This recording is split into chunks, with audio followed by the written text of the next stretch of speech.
an open-source audiobook presentation, as transcribed and edited in the Imperial Library and the Unofficial Elder Scrolls Pages.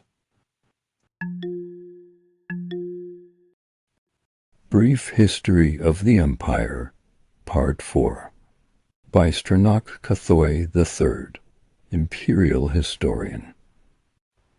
Part 4 of a description of events in the history of the Empire. The first book of this series described in brief the first 8 emperors of the Septim dynasty, beginning with Tiber I.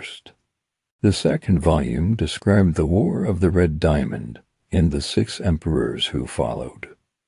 The third volume described the troubles of the next 3 emperors, the frustrated Uriel IV, the ineffectual Sepphoris II, and the heroic Uriel V.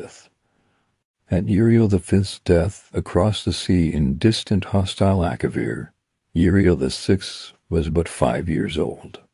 In fact, Uriel VI was born only shortly before his father left for Akavir.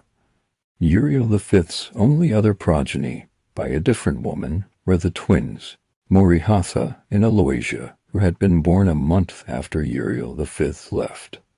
Uriel VI was coronated in the 290th year of the Third Era. The consort Thonica, as the boy's mother, was given a restricted regency until Uriel VI reached his minority. The council retained the real power, as they had ever since the days of Kataria I.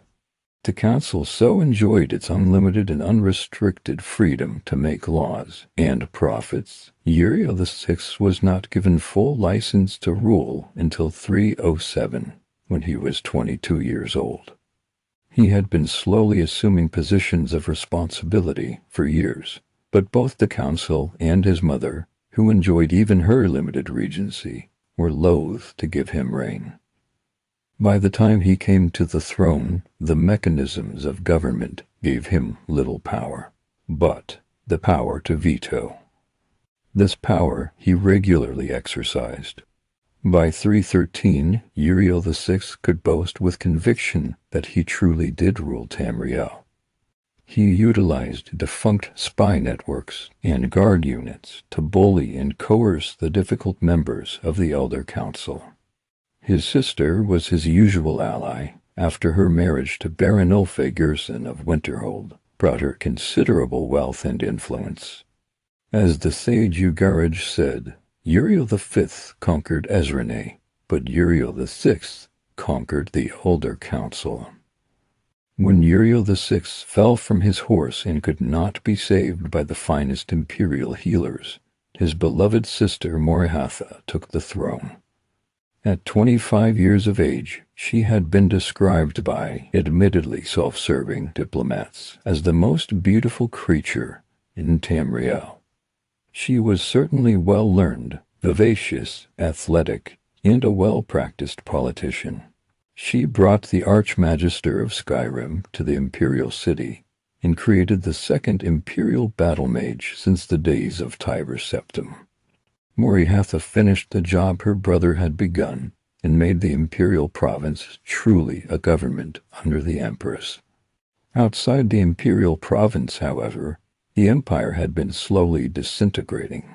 Open revolutions and civil wars had raged unchallenged since the days of her grandfather Sepphoris II. Carefully coordinating her counterattacks, Morihatha slowly took back her rebellious vassals, always avoiding overextending herself. Though Morihatha's military campaigns were remarkably successful, the council was often frustrated by her deliberate pace. One councilman, an Argonian named Thorocles Ramus, furious at her refusal to send troops to his troubled lands, is believed to be the man who hired the assassins who claimed her life in 339 of the Third Era. Ramus was tried and executed, though he protested his innocence. Morihatha had no surviving children, and Aloysia had died of a fever 4 years before. Aloysia's 25-year-old son Pelagius was crowned Pelagius IV. Pelagius IV continued his aunt's work, slowly bringing back the seditious kingdoms of his empire. He had Morihatha's patience and deliberate pace in his endeavors, but, alas, he did not have her success. The kingdoms had been free of constraints for so long, even a benign imperial presence was odious. Nevertheless, when Pelagius died, after an astonishing 49-year reign, Tamriel was closer to unity than it had been since the days of Uriel I. Our current emperor, his awesome and terrible majesty, Uriel Septim VII, son of Pelagius IV, has the diligence of his great-aunt Morihatha, the political skill of his great-uncle Uriel VI, and the military prowess of his great-granduncle Uriel V. For 21 years he reigned and brought justice and order to Tamriel. In the year 389 of the Third Era, his imperial battle mage Yegar Tharn betrayed him. Uriel VII was imprisoned in a dimension of Tharn's creation, and Tharn used his magic of illusion to assume the emperor's aspect. For the next 10 years, Tharn used imperial privileges, but did not continue Uriel VII's schedule of reconquest. It is not entirely known yet what Tharn's goals and personal accomplishments were during the 10 years he imitated his liege lord. In 399 of the Third Era, a mysterious champion defeated the battle mage in the dungeons of the Imperial Palace and freed Uriel VII from his other dimensional cell. Since his release, Uriel VII has worked diligently to renew the battle to reunite Tamriel.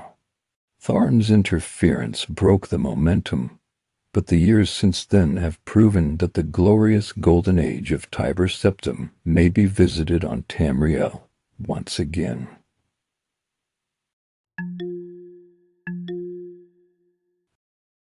This audiobook is part of the Daggerfall Collection. For other features in this anthology, visit the Red Library.